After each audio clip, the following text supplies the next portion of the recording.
start with the niche and knowing your market, which is step one for a reason. If you think about building a house, if you've ever seen a construction site, right? And or you've got a house project going, and the first thing that happens is that all of the land needs to get cleared where the house is going to be. You clear all the brush, you've got to level it, and then you need to lay the foundation. Any of the piping, anything that needs to happen below the surface happens first. And you watch that, and that can take weeks, months to get to that phase. You're just watching, it doesn't seem like a whole lot is going on. And then once you get to the point where the foundation is solid and laid, then you could look, 2 days later, you've got a house up. There's this structure, the frame is there, and you're like, wow, that wasn't there before. What happened? It went so quickly. So when you really know your market, again, from the outside, it might not look like you have clients yet, or it might not, you don't have all of your content. Nothing's like there to show yet, except that you've connected really deeply with your market. You've laid a foundation, and now you can build a house, and it can go right up. Without that in place, it's a lot like trying to pick up a lot of rocks. And as you're picking up the rocks, and kind of some are falling out, and you're losing them. You have to pick more up, and your arms are getting tired. When we don't have a niche, that's kind of how our practice can feel. You're just picking up whatever rocks are available, rather than building out a quarry and a system and a particular mineral that you're going after, and then knowing the value of that mineral in the marketplace, etc.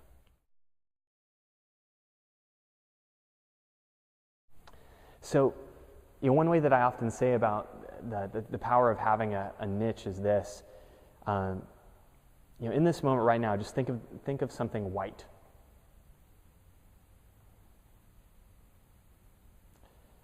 And now in this moment, think of something white in the refrigerator. What did you think of? Yeah. What was your white thing, and what was your refrigerator thing? Yeah. Oh, you didn't get one yet? An egg. All right. What do you have? My white thing was snow, and then it was the white stuff in the freezer. Snow and then crispy stuff in the freezer. Milk. So we got 3 milks. And when you thought of something white, and when you thought of something white in the refrigerator, which one came faster?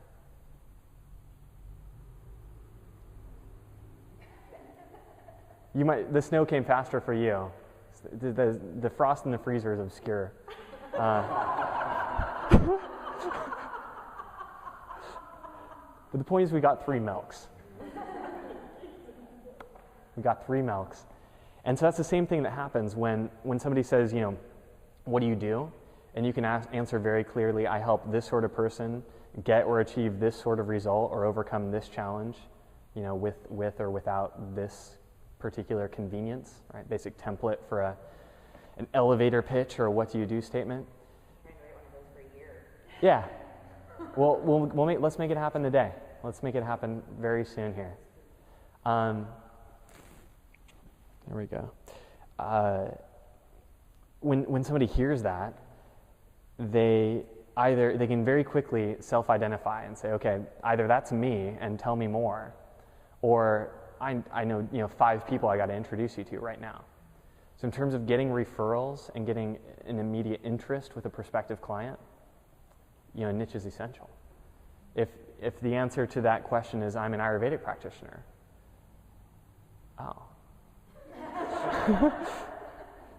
yeah. So where do we go with that? That's a tough place to go, because the likelihood that this person's been looking for an Ayurvedic practitioner is low. And even so, what have they been looking for an Ayurvedic practitioner for, if that's been the case? So to get at a niche, is anybody clear already on your target market, where you want to focus your practice? Yeah? All right, let's hear it. What do you have in place? I'm almost there. I've been working on this too. Okay. I got experience. Women that are working in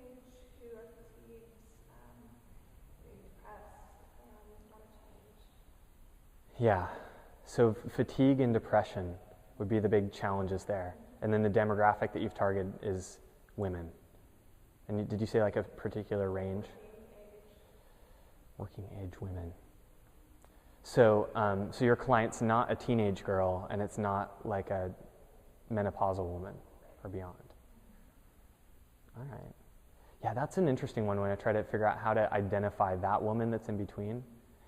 I think typically just saying women is okay, and having that range. I've got another client right now that just came up with a great name for hers. So I was like, oh, that's so good. She's focused on the menopause age. Menopause magic. Your free menopause magic session, 1 hour. Love it. So, okay, so, but women with fatigue and depression, out of those two conditions, condition is a very easy way to niche. People know, okay, I have that or I don't, right? Out of fatigue or depression, where do you think the greater pain or the greater motivation is to do something about it? Yeah? I think that could be the case. I don't know. Sometimes we just have to get a sense. Yeah. And, fatigue is there as well. Sometimes it would depend on just how much fatigue there is, or how much depression. So, if you said it basically, though, if we went into depression, I help women who are depressed, right? I help women who feel depressed. What's the opposite of depression? Vitality and like healthy, balanced. Yeah, one thing that often goes with depression is fatigue, right? Like you wouldn't describe having energy as being usually in a depressed state. So, by definition, right? So one thing that they might want is energy. And another thing I know about depression is there's sometimes a lack of clarity.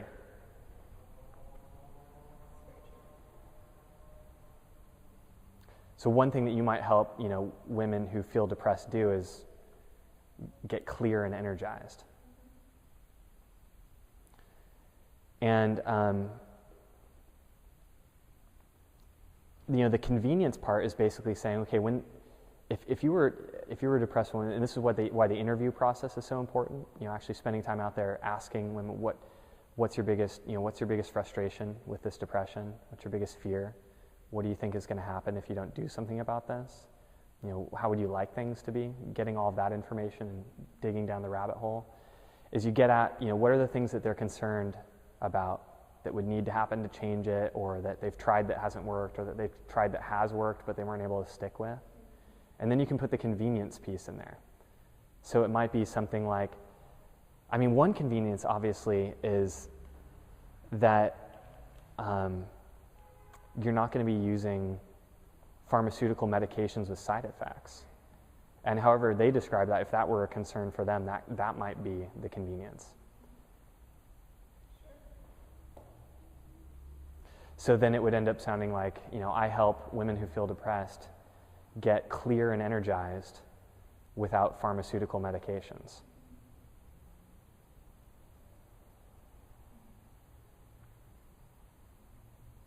So you can play with that and you can tweak that and just see how much that lands with your target market. So when we talk about how to go after different areas, if you're very demographically targeted, Facebook advertising is awesome. You can target it down to to region and age and sex and interest and that sort of thing. So it's been great for me because all of you had Ayurveda as an interest in your Facebook profiles, and that's why you saw my ad. Yeah.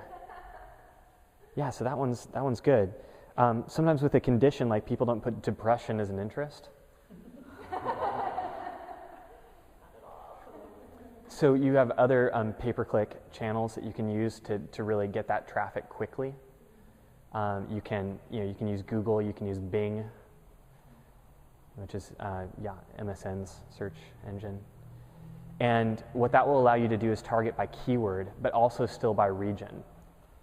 What you can't do, what they don't do, they're starting to do more of it, like habits based on people's search habits. They'll try to kind of compile a sense of who you sort of are.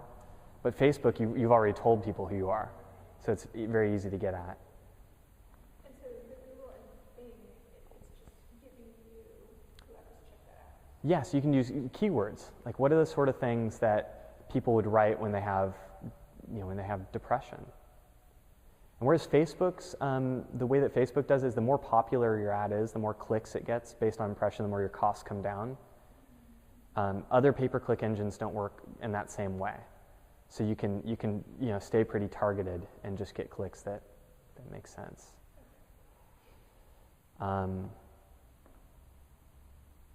It's a little bit complicated how they do that, but that's the basic idea. So you would say, what are some of the things that people would be searching for? Obviously depression, cure depression, and you can use Google's keyword tool to generate a whole bunch of things that people are looking for, and you can see how many people are looking for this, how many people are looking for this regionally in my area, and you get a sense right away for the potential market there. And then you bid on that, and then we can talk a little bit about obviously where they go once they click on that ad.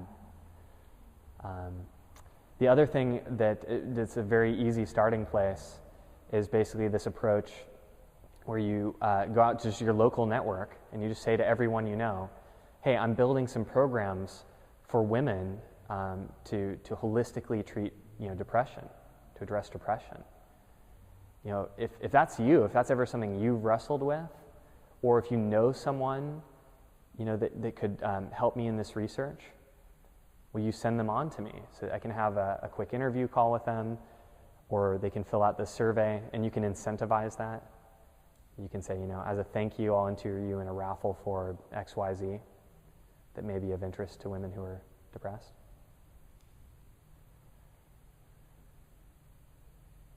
So the interview template that you have, it seems like you said that you can also do like a survey.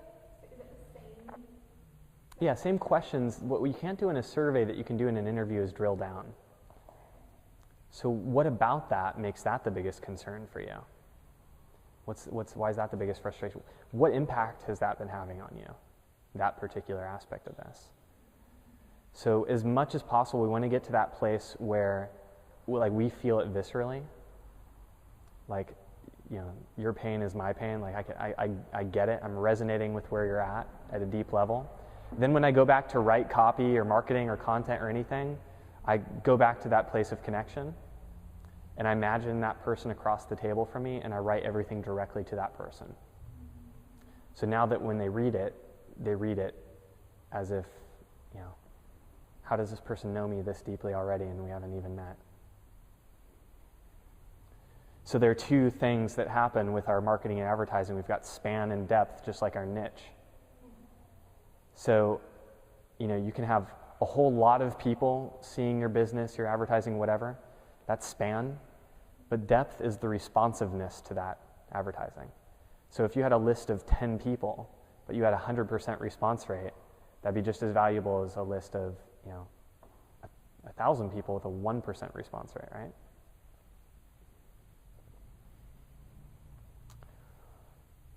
So does that give you a path to start running with? Cool. Where are you at, Malcolm? So defined my niche Mm-hmm. and started doing some of the interview Mm-hmm. process and survey stuff. Yeah. Kind of paused. Yeah. Yeah. What have you learned so far? who are you focused on? I'm focused on working professionals, men, late 20s to mid 30s, who have stress-related illnesses, but primarily insomnia. All right. Men with insomnia, specifically in that age group. And as you talk with more and more of them, it might just totally click how to identify them. Obviously with your demographic targeting, you can just show ads to people in that range. But there might be another way that as you start talking with them, you get it. You're like, oh, that's another layer of self-identification there. How a 20 to 30 somethings describes himself. Yeah. Yeah. Self-description. Oh, good. And That's strong. yeah, That's kind of cool. From that, I basically discovered that is the ambient crowd is my target market. Yeah. A lot of them were saying, like, I'm taking this and it's running a life. Yeah. Yeah. Already. All you gotta do, you say something clear and people are like, I know that ambient addict. Right. I like that one. It's got a good alliteration too. Ambient addict.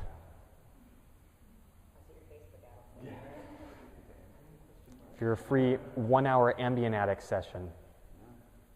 Yeah. Which is the moving away from. So we have two ways that we can approach this. We can approach it from the desire side. What do you